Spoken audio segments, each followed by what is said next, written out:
Welcome, everybody, to the LBBC's podcast, which is intended to help new companies enter the market of Libya, learn the lessons of those who have been successful, celebrate those companies' success, but also to explore how they've gone about winning business in Libya and learning some lessons about how best to approach that market.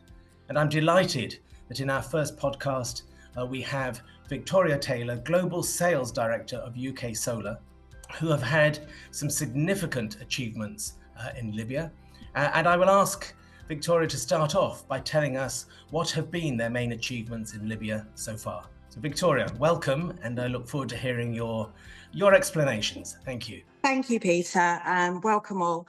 I would like to start by saying that we entered the market in Libya 3 years back.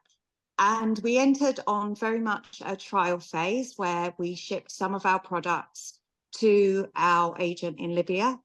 These products were installed in various different locations, farmlands, corporate customers and NGOs. And from this trial project, we have managed to run a number of pilot schemes in Libya that we ourselves supported once we realized the potential. And since that point 3 years ago, we have managed to secure a lot of contracts.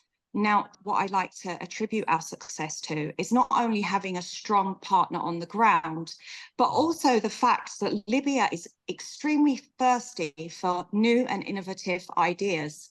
So if you have an idea as a company, and I find that our products and our position in market was very unique, they welcome you with open arms. So I think a lot of our success has been credited to the contacts that we've managed to gather by our feet on the ground with our partner, our exclusive agent, Alanara, but also owing to the fact that the Libyan market is very immature in a lot of what we can offer as British companies. For example, in the energy market, there really wasn't very much by the way of solar products on the ground in Libya. So it just took for us to have a little bit of faith and to enter the market, show them what we have. And the potential is huge. You know, we work across Africa as UK Solar Power, and we've never quite seen success, welcoming, or the thirst or interest in our products as what we have seen in Libya. Okay, excellent. That's wonderful to celebrate that on your behalf.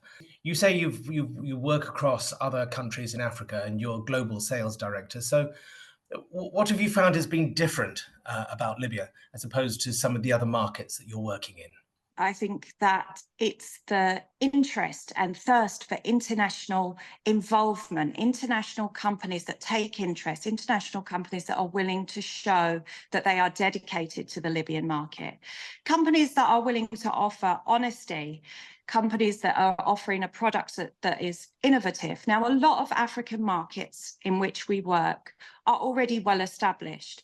That might well be through NGOs and aid work in the energy sector, or it might be through local companies that have already excelled in the solar industry. Now, Libya has been different in that there aren't that much by the way of aid projects. A lot is able to be state sponsored. There's a lot of private companies and even government-owned entities in Libya that are prepared to support community-led projects. So this is very unique. And, you know, Africa is a difficult continent in which to navigate, and it can be quite overwhelming when you start your journey. But from what we have learned, Libya has been one of the easier markets in which for us to penetrate, because they are very open and they take a lot on your word and your products, and they're prepared to try things. That's really interesting that you found it relatively easy. But I'm sure along the road you have found obstacles. Can you tell us a little bit about those challenges and how you've overcome them? When we first entered the Libyan market, we were highly skeptical. We didn't know what Libya offered. We didn't know what the rules and regulations were in terms of import and export.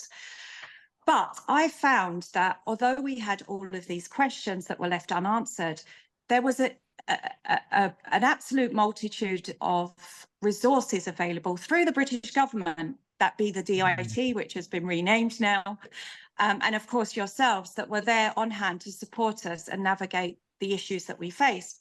One issue being the transfer of funds between the two countries. Now, everything in Libya is run through letter of credit, whereby a lot of the other countries we operate in perhaps not so heavily reliant on the LC mechanism. But we found that after discussing with yourselves and with the DIT and also with the strong banks that are available in London, the BACB and the ABC Bank, that actually it's not that complicated, and that every obstacle that we have come across, we've managed to climb that hurdle and overcome.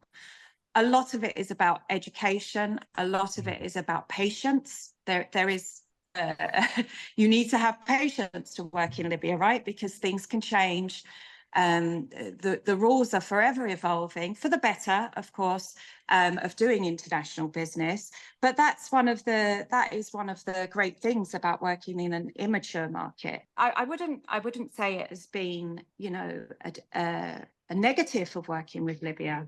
Only more a learning curve of how to navigate these things. And once you're prepared for that challenge, the opportunities there are endless. You know, we really have taken the bull by the horns and really made sure that we overcame those issues.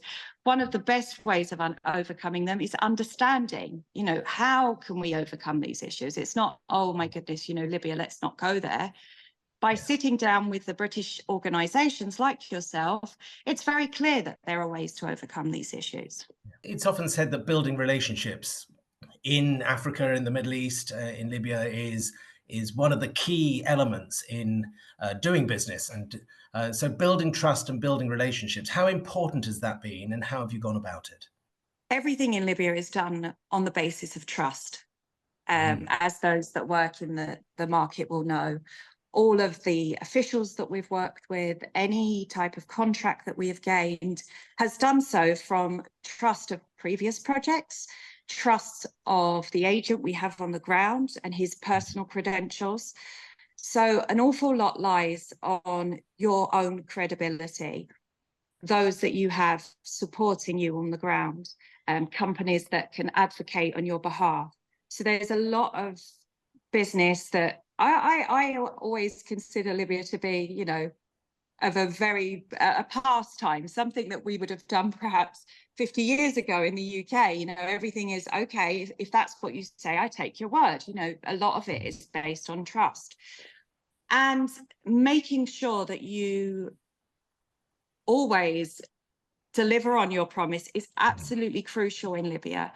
If you suggest that you can deliver something that's completely unobtainable, they won't accept that.